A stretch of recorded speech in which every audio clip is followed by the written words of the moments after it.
Reflections, A World of Scarcity, A Gospel of Abundance, excerpts from The Promise of Paradox by Parker J. Palmer. Scarcity and abundance are fundamental concepts in the political and economic travail of our times.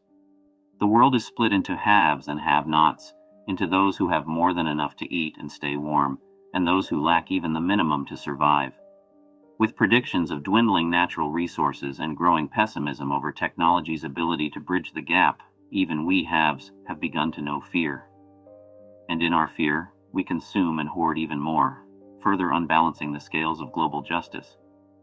These things are widely known, but it may not be commonly understood that scarcity and abundance are also fundamental concepts in our spiritual lives. We have not talked enough about the connection between our state of spiritual awareness and our ability to respond to political and economic wrongs.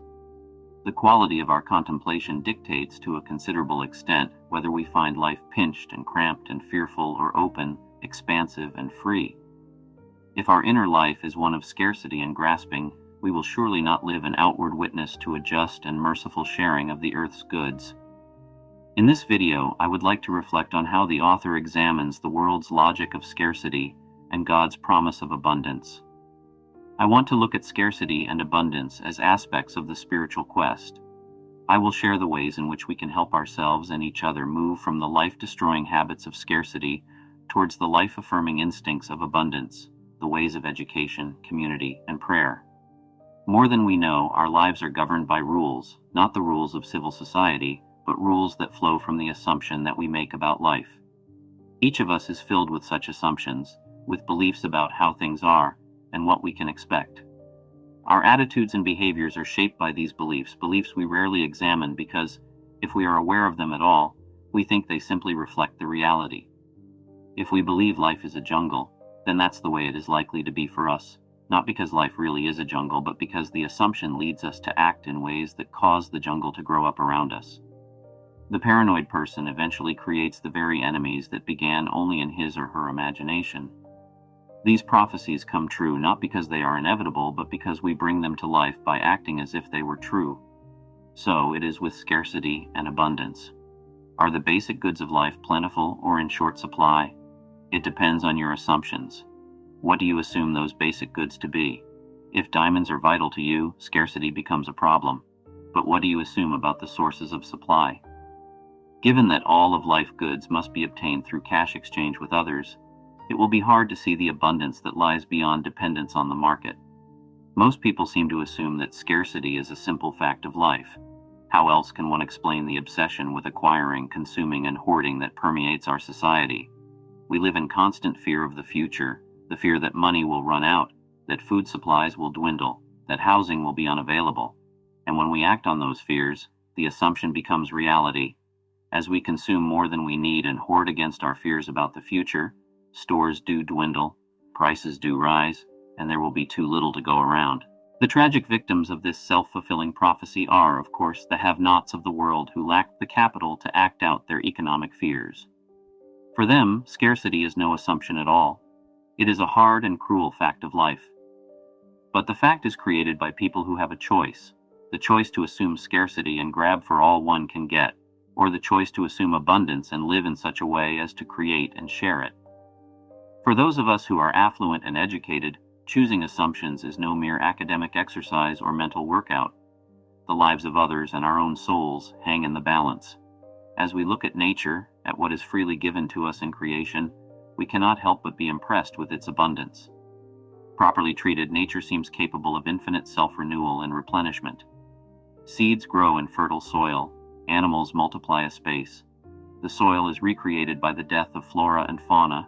The earth is fecund beyond imagination, and what nature does not supply ready-made, a humane technology is able to fabricate amalgams and compounds and derivatives for meeting our every need. Set aside for a moment our misuse of the earth and the madness that surrounds our technology and simply contemplate the abundance of nature and human inventiveness in their right order. In the midst of such abundance, how can we explain the scarcity assumption? When we are surrounded by a grace that is capable of meeting reasonable human needs, how did we end up with things in short supply? One answer lies in our tendency to overvalue things according to the whims of ego and culture.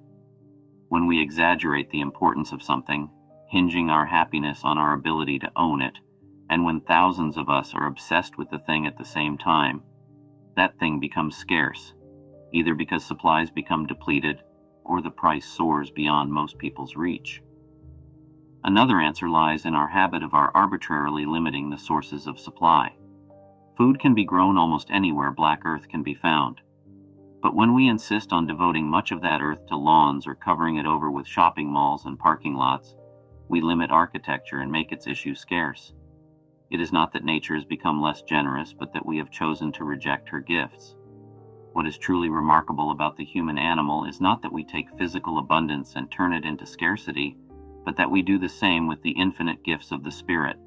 It is one thing to overvalue diamonds or undersupply tomatoes. It is quite another thing to treat love, affection, trust, and regard as if they were scarce. And yet how many of us do exactly that?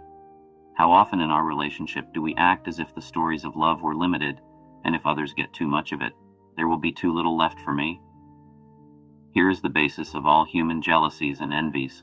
This instinct that there are not enough of these spiritual goods to go around, or take a human good like pleasure. Clearly, ways of having fun are infinite in number, limited only by our imaginations. But how many of us spend weekends and summers resenting that we lack the money to really have fun, or that all the money we spent failed to buy enough of the happiness product?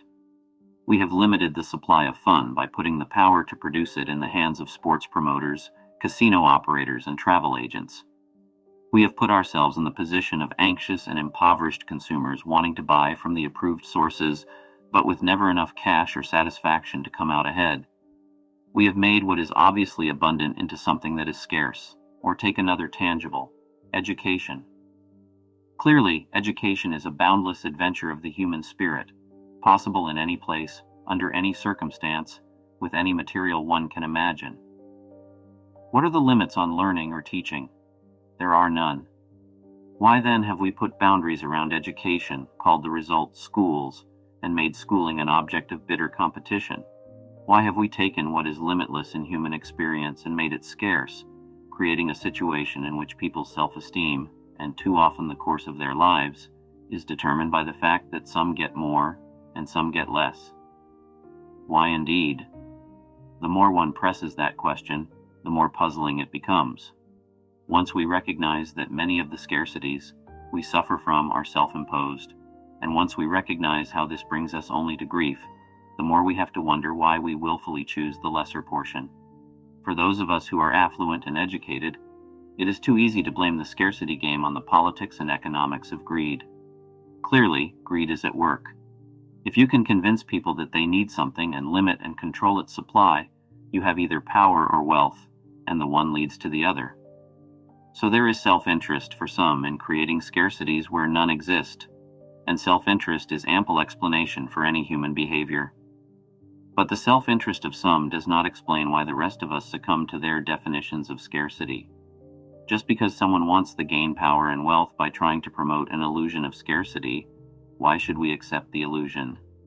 Why do we let these monarchs of scarcity walk down the streets naked without ever shouting, "The king has no clothes"? The answer to that question probes to the deepest level of our spiritual condition. For our devotion to the illusion of scarcity, and again, I refer to those of us who have a choice, is more than mere politics or economics. At bottom, it has to do with our sense of identity. Most of us gain our sense of self, not from what we share with others, but from the ways we are different from them. I define myself not in terms of what you and I have in common, but by what I have that you don't, and what you have that I don't. I define myself in relation to the scarcities that differentiate us. Somewhere deep within us, we fear commonality. We want to be unique, different, individual. We hardly notice aspects of ourselves in which we are similar, but we are sharply aware of the ways in which we are different in appearance, education, status, and wealth. When we meet, we quickly ask for evidence of our differences. What do you do? Where do you go to school? Behind it all is the weighing and the measuring, the assessment of who has more and who has less, the search for our distinctions. Why the need to feel different, to distinguish ourselves from the mass? Perhaps because sameness seems like a kind of death to us, sort of drowning in the sea of humanity. We are always struggling to keep our heads above water, to stand out from the community as if this would save our lives. In fact, every swimmer knows the trick is to relax into the water and rely on its ability to support a body that does not fight it. But we so fear the death of our distinctions that we fight to rise above the very medium of common humanity that would hold us up.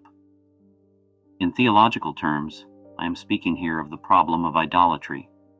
For by gaining identity from the possession of scarce goods, we are establishing those goods as gods in our lives.